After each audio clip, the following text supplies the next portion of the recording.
Comme vous pouvez le voir ou l'entendre, je ne suis pas espagnol et je ne travaille pas au gouvernement catalan ni pour la fondation Trenca. Pour tout vous expliquer, on a eu quelques couacs techniques avec nos collègues, donc Albert Porté, que je remercie pour l'envoi du diaporama, suite à des problématiques de jours fériés, des problématiques de visio, des problématiques de vidéo. Donc en fait, c'est moi qui m'y colle, puisqu'il n'y a pas eu de, on a eu problème technique sur problème technique. Mais Albert a fait un super diaporama commenté que je vous enverrai avec sa voix qui est en anglais, sur lequel il y aura énormément d'infos et ce sera beaucoup plus riche. Moi, je vais vous faire une présentation très légère en 5-10 minutes, juste pour vous donner envie d'écouter ce diaporama. Premièrement, parce qu'en fait, je connais très peu le sujet, je l'ai pris au pied levé. Et que surtout j'ai pas la légitimité ni la prétention d'être un expert de la conservation ex situ de la pigrièche à poitrine rose. Ceci dit, maintenant concernant un petit peu de contexte global, donc vous le savez et Fabien l'a rappelé, la pigrièche à poitrine rose est éteinte en France en tant que nicheuse. Euh, il n'est pas prévu de renforcement ou de réintroduction de la pigrièche à poitrine rose en France, tout simplement puisque les experts qui ont rédigé le PNA n'ont pas considéré que c'était pertinent.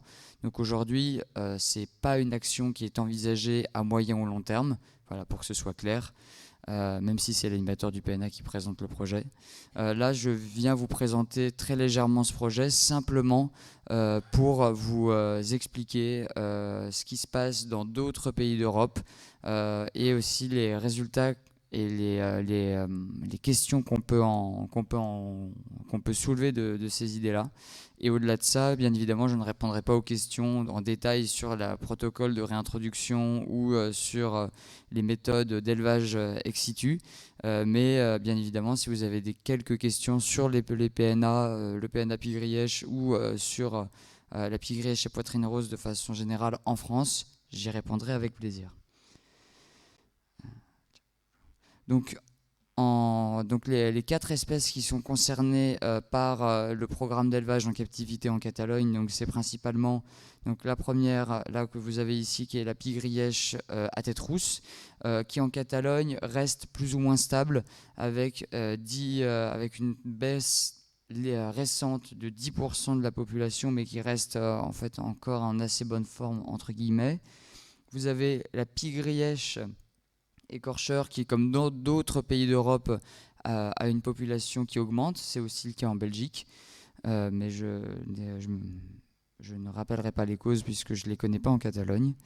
Vous avez donc bien évidemment la pigrièche méridionale qui, elle, par contre, est en déclin drastique, puisque en Catalogne, ils estiment que la baisse est, et Fabien l'a rappelé, jusqu'à 60% de la population qui se serait éteinte. Donc des résultats qui sont très contrastés par rapport à ce qu'on a par exemple en PACA.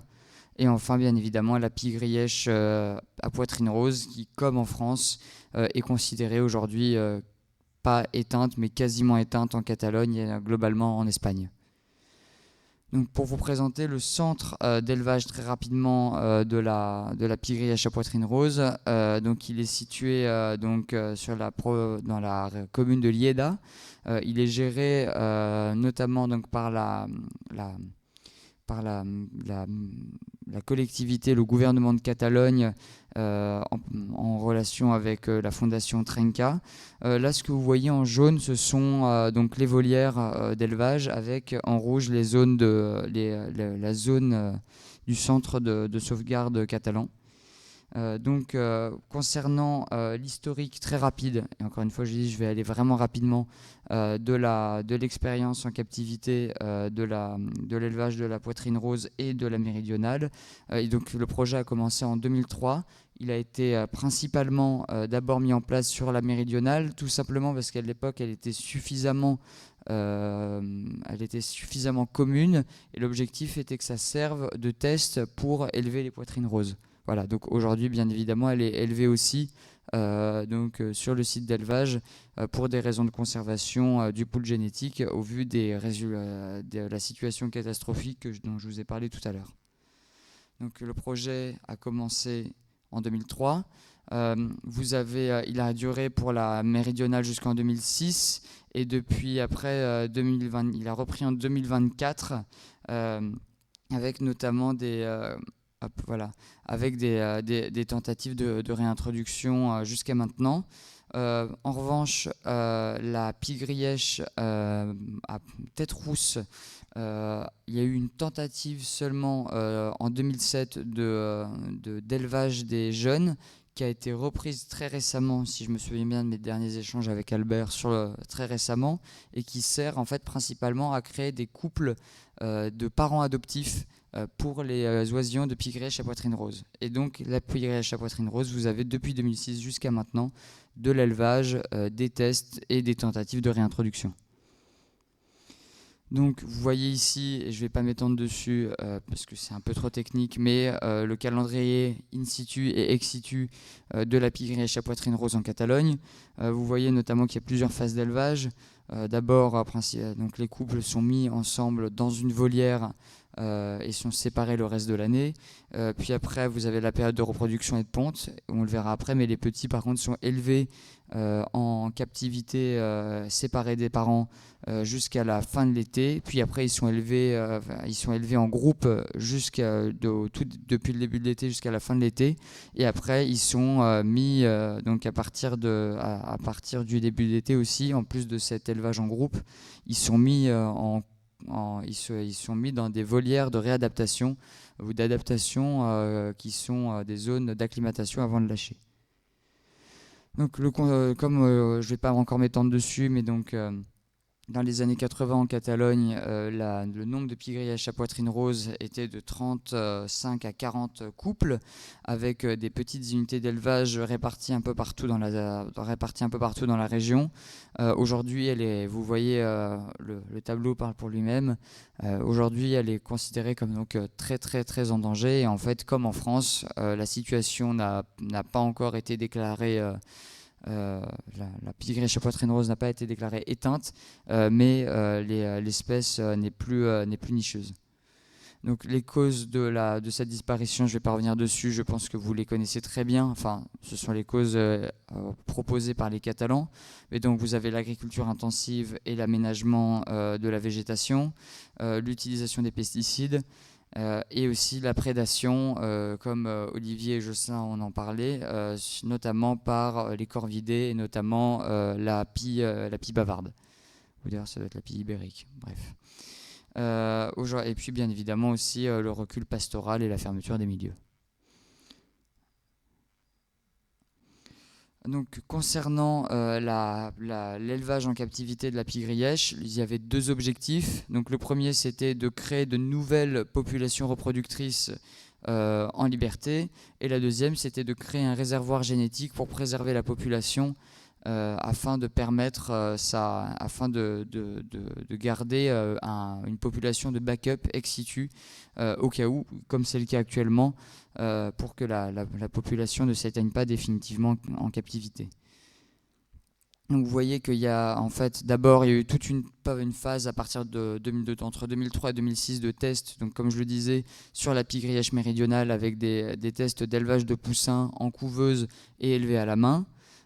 Vous les voyez aussi ici, donc notamment avec cette phase expérimentale où on voit que les œufs sont incubés artificiellement et qu'il y a des tests sur l'alimentation et l'élevage des jeunes et aussi sur la reproduction. Ça, ce que vous voyez, ce sont les premières volières de reproduction des pie grièches méridionales directement donc en captivité. Vous avez aussi eu du coup la tentative donc en 2007 d'élevage de la pie grièche à tête rousse qui a ça marche pas. Voilà, qui a tenté mais qui n'a pas fonctionné tout simplement parce qu'il y a eu des problèmes de maladie au sein de l'élevage, mais j'y reviendrai. Donc concernant Concernant la pie grièche à poitrine rose, vous voyez ici donc que d'abord il y a eu toute une phase d'étude de la population en nature avant qu'elle s'éteigne définitivement pour connaître la phénologie de l'espèce et la reproduire au mieux en captivité, avec des tests donc, qui ont permis notamment qui ont permis de connaître la façon de l'élever en captivité. Vous voyez que ça a pas trop mal fonctionné puisqu'ils arrivent à avoir chaque année des jeunes de façon très régulière à partir de 2006. Donc l'espèce s'adapte à la captivité, ce qui n'est pas le cas partout. Mais par contre, on verra que c'est la question de la réintroduction qui, pour l'instant, pose souci pour tout un tas de raisons. Je passe la partie sur... Donc, concernant les problématiques qu'ont rencontrées nos collègues catalans sur l'élevage en captivité, vous avez donc des problématiques classiques que sont donc la nourriture des parents, la qualité des poussins liée à l'élevage par les humains et notamment des problématiques de carence, et puis aussi bien évidemment donc de la gestion des couples, puisque la pie grièche à poitrine rose, comme toutes les espèces de pie grièche, est hautement à part bien évidemment celles qui sont semi-coloniales, mais comme les autres pie grièches plus ou moins grises sont des espèces qui sont quand même très territoriales et qui fait que les couples doivent être séparés en dehors de la période de reproduction. Et bien évidemment, vous imaginez que la gestion d'un tel centre pose de gros problèmes en termes de gestion financière et de ressources humaines. Donc là, vous voyez les premières images des volières de pie grièche à poitrine rose, non, de pie grièche méridionale, voilà, sur lesquelles il y a eu des tests, donc sur lesquels ils ont eu des gros cas de mortalité, notamment parce que les volières n'étaient pas assez aérées, tout simplement, et ce qui a créé des problèmes respiratoires et des problèmes fongiques.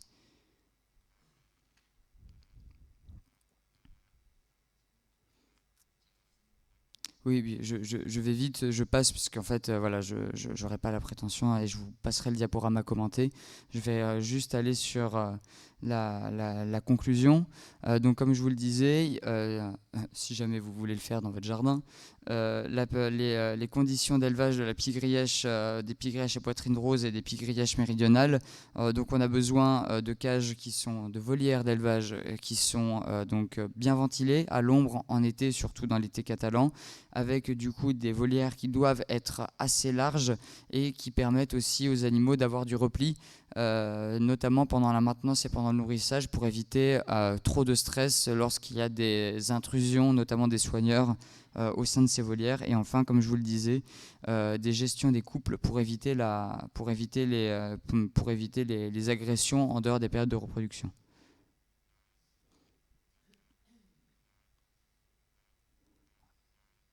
Je passe puisque c'est des choses qui sont très techniques.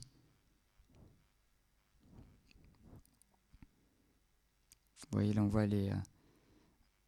voit les jeunes qui sont élevés en groupe, notamment pour être sociabilisés avant la période de réintroduction. Et donc concernant la réintroduction, donc ils relâchent des juvéniles qui sont à peine émancipés. Je ne l'ai pas expliqué, mais les parents n'élèvent pas les jeunes, hein. Ce sont les soigneurs qui le font. J'ai pas la raison de ce choix. Pourtant, d'habitude, c'est plutôt l'inverse. Mais je pense que c'est pour des questions tout simplement des questions de succès de reproduction. Donc, vous voyez qu'une fois que les juvéniles sont adaptés au bout de 2 mois d'été dans les volières en groupe, les animaux sont donc lâchés.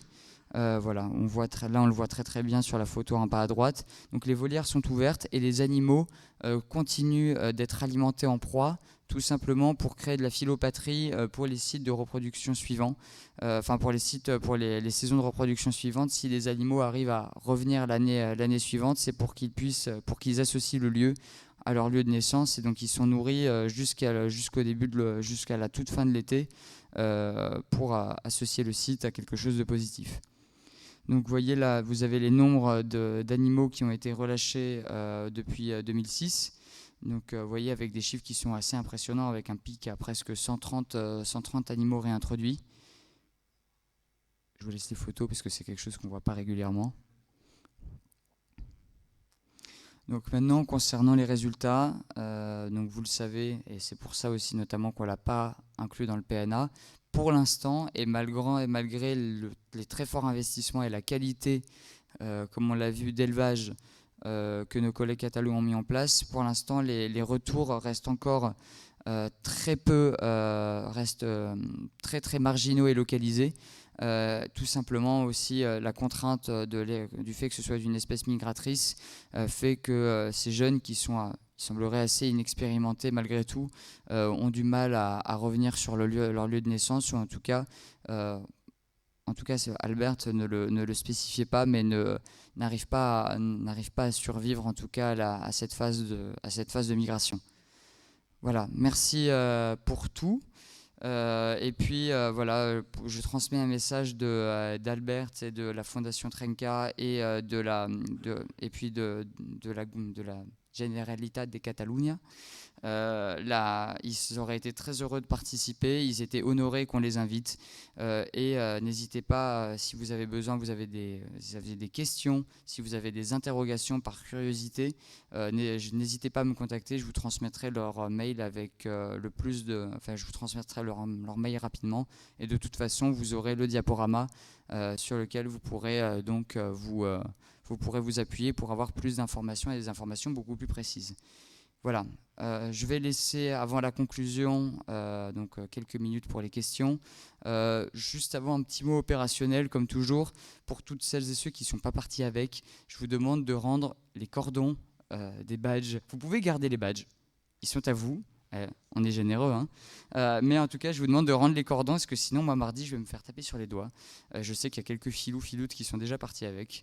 Donc voilà, je vous demande de les rendre. Et puis, voilà, on peut passer aux questions si vous en avez. Sinon, on peut passer à la conclusion. Oula, ça fait peur. Oui, Olivier.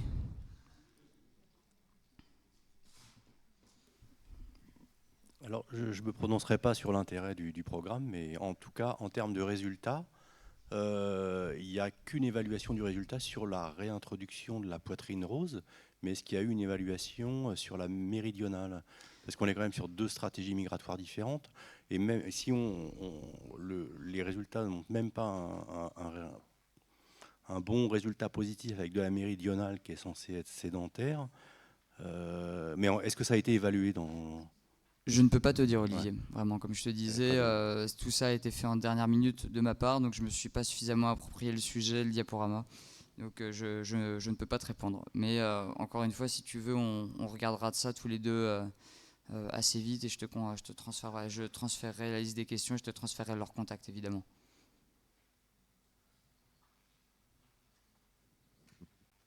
Non, pas d'autres questions? Bon, ben, je vous remercie. Désolé pour la qualité de cette intervention qui, pour des raisons évidentes, n'a pas été aussi complète que j'imagine ce que vous auriez aimé. Mais on va essayer d'y pallier assez rapidement. Et donc, je vais laisser Julie et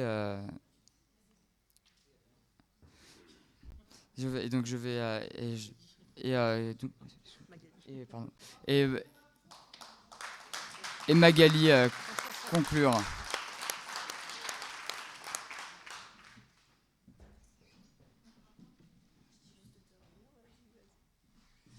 Bon, juste un petit mot pour conclure et dire que la métropole, elle était ravie d'accueillir ces premières rencontres du coup sur son territoire aux côtés de la LPO PACA. Donc sachez que nous, on sera toujours investis dans ce PNA. On va continuer à œuvrer pour la préservation des pygrièches méridionales. On espère avec la création d'un APPB. Donc rendez-vous dans 2 ans peut-être pour que je vous annonce des bonnes nouvelles. Donc voilà, je vous remercie à tous. J'étais ravie d'échanger avec certains d'entre vous et je vous souhaite bon retour dans vos contrées lointaines. Donc bonsoir. Du coup, moi, je n'avais pas encore parlé, donc je remplace Amine là au pied levé, voilà. Mais donc je suis Magali Goliard et donc moi je suis la co-directrice de la LPO PACA avec Amine. Donc je tenais vraiment à vous féliciter pour vos interventions, pour ces premières rencontres nationales sur ces espèces qui méritent vraiment toute notre attention. Donc bravo à tous, c'était très intéressant, très riche en partage d'expériences, de connaissances. J'espère que vous allez repartir avec beaucoup d'idées, avec des contacts aussi à nouer et à lier. Et j'espère que les prochaines, donc je ne sais pas, ça peut-être que vous laisserez dire pour les prochaines rencontres, voilà, si c'est prévu chaque année, comment ça va s'organiser. Mais en tout cas, moi je tenais vraiment à remercier nos partenaires, hein, donc bien sûr la métropole, la ville de Salon qui nous a mis à disposition tout l'espace. Et puis l'équipe qui est organisée, donc avec François à la manœuvre, et Patricia, notre bénévole cheville ouvrière sur le pays salonnais, mais également Juliette, voilà, qui a vraiment fait toutes les petites mains derrière. Coralie et Anaël qui sont en volontariat de service civique donc au sein de la LPO PACA et qui ont vraiment participé activement, et bien sûr une très belle relation et coordination entre la LPO PACA et la LPO France, donc avec Arthur et François-Xavier, donc merci à vous. Et donc on vous donne rendez-vous, nous, le 20 juin au Congrès national LPO, qui sera également co-animé par la LPO France et la LPO PACA, donc au Palais du Pharo à Marseille, pour ceux que ça intéresse, avec également des débats et des tables rondes de la matinée sur les 50 ans de la loi de protection de la nature. Donc il pourra être très riche. Et puis bon, un temps un peu plus formel l'après-midi qui sera notre assemblée générale, mais qui est ouverte à tous. Et on a un très grand amphithéâtre au Pharo, donc n'hésitez pas, venez si vous le pouvez. On vous invite et on sera très heureux de vous accueillir à nouveau. En tout cas, merci. J'espère que vous repartez avec plein d'idées pour continuer à protéger ces espèces et à faire passer les bons messages. Merci.